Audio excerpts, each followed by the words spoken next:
automatically result in the total launch of Russia's nuclear arsenals, killing everybody. Nuclear madness. It seems like NATO and the United States are on a path towards, to quote Joe Biden, Armageddon. Why would I say this? It seems that the United States and NATO believe that Russia, having suffered an embarrassing defeat in Ukraine, is on the verge of using tactical nuclear weapons to change their fortunes on the battlefield. This is the furthest thing from the truth.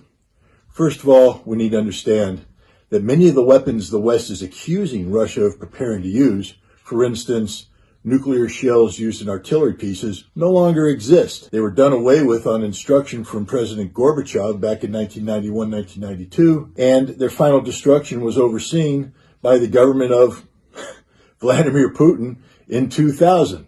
These weapons don't exist, and yet somehow they exist in the minds of the collective West. The threat of a Russian nuclear attack also violates Russian doctrine. The Russians have made it clear that there's only two conditions under which they would use nuclear weapons. One, if they were attacked themselves by nuclear weapons, they would respond. Two, if there is a conventional attack that threatens the existence of the Russian state, then they would be compelled to use all means at their disposal, to include nuclear weapons, to save the state. Neither of those conditions exist. What's going on in Ukraine today is not an existential threat to Russia. The Ukrainian military, even with the extensive support of NATO, is not in a position of defeating Russia, threatening the Russian state. And yet, here we are talking about nuclear weapons.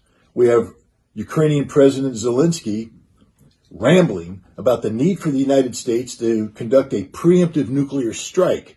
In short, if the United States is saying that Russia is getting ready to use the tactical nuclear weapons against Ukraine, then, according to Zelensky, the United States needs to preempt them by using tactical nuclear weapons against Russia. Let me remind you of what Russian nuclear doctrine is. Any use of nuclear weapons against Russia will automatically result in the total launch of Russia's nuclear arsenals, killing everybody.